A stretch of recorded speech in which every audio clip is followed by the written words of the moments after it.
Well, Putin's government has now entered the discussion, and it is terrifying amid the U.S.'s war now after Trump's decision yesterday against Iran.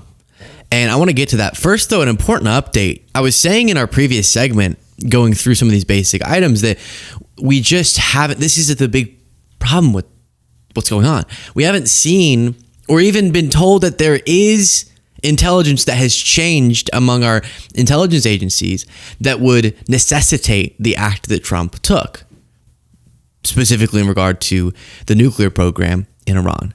And then, so I just want to update you, and then we'll get into the Putin-Russia part of this, but we got this headline: no imminent threat. There's no intel from Rolling Stone. Trump's attacks on Iran were based on vibes, sources say. After President Donald Trump's decision to strike 3 Iranian nuclear facilities on Saturday, administration officials are barely bothering to pretend the unprecedented and potentially calamitous attacks were motivated by new intelligence suggesting Iran was on the brink of having nuclear weapons. It goes back to what we've talked about, Tulsi Gabbard contradicting this. And then, while Trump has been saying there is new intelligence, officials are telling Rolling Stone there's no new intel. There's no new intel, nothing new that I'm aware of. The president's protecting the United States and our interests, but the intelligence assessments have not really changed from what they were before. Chris Murphy also backed this up with the intelligence that he was provided. And so that's just a little bit more substantiation to what we suspected, which adds to the fear here. Now, to really terrify us all, you have headlines like this. Media reporting senior Russian official reveals countries are ready to supply Iran with nuclear warheads. Our adversaries uniting, potentially behind Iran. Former Russian Prime Minister Dmitry Medvedev warned the United States via social media that a number of countries are now preparing to arm Iran with their nuclear warheads following the Saturday bombing of nuclear facilities. You couldn't imagine a more disastrous response to the action taken by Trump. Medvedev, who served as deputy chair of the Security Council of the Russian Federation under Vladimir Putin, took to X to ostensibly reveal what he sees as the results and consequences. Blah, blah, blah. And the key point here is the enrichment of nuclear material, and now we can say it outright, the future production of nuclear weapons will continue. A number of countries are ready to directly supply Iran with their own nuclear warheads, ostensibly referring, at least in part, to Russia. Horrifying. Here's the post itself. You can see what I just read to you. Now, as this is going on, I do want to take you back. There's been all this talk of Trump's 2 weeks. He said 2 weeks to decide on the strike, and then it happened. But the 2 weeks is kind of always a meaningless promise. It should be contextualized. We went through in depth the Iran part of this.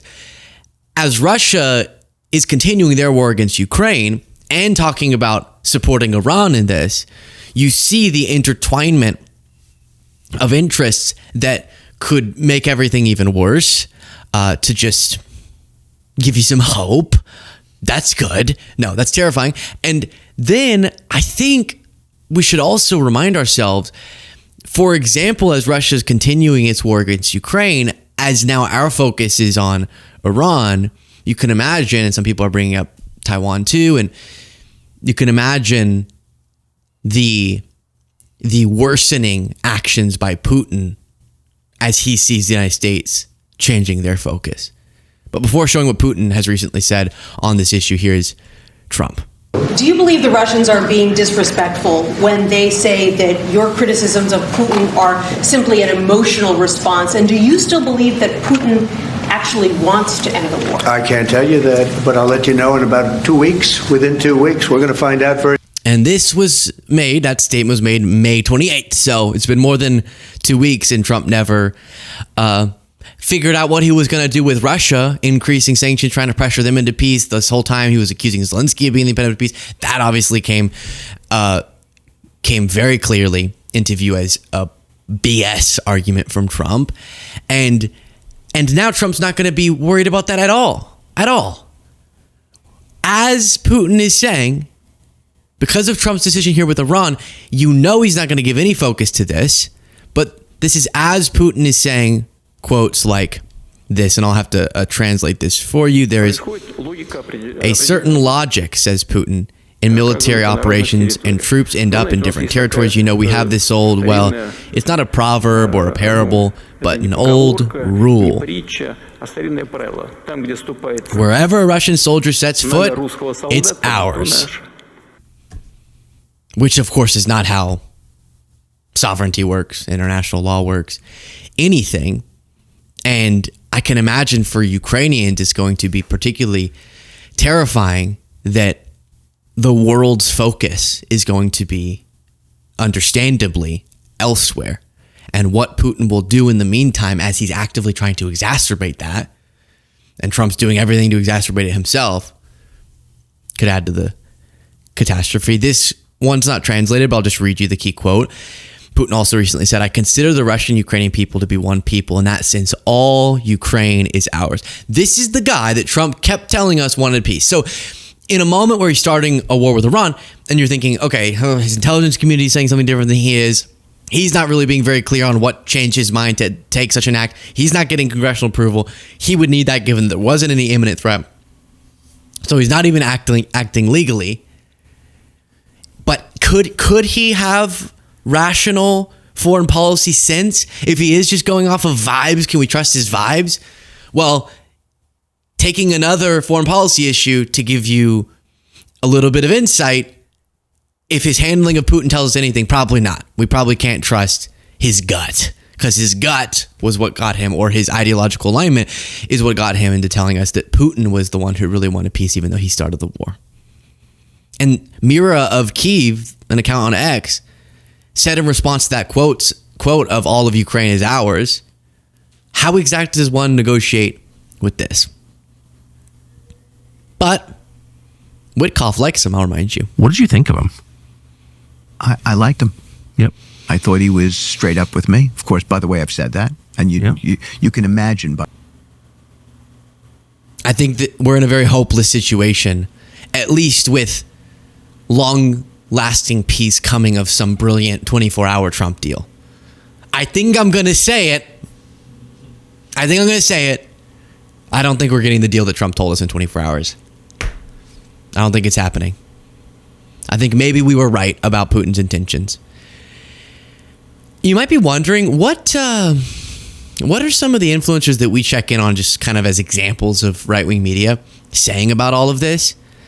Benny Johnson's taking the "I trust Trump" strategy. I wasn't read in on the security. For me to sit there and say that I know more than Donald Trump is foolish. You might not know more, but you know as much. Just his vibes, apparently. And he's earned my trust. And so what I principally do not want to happen now is, one, American boots on the ground.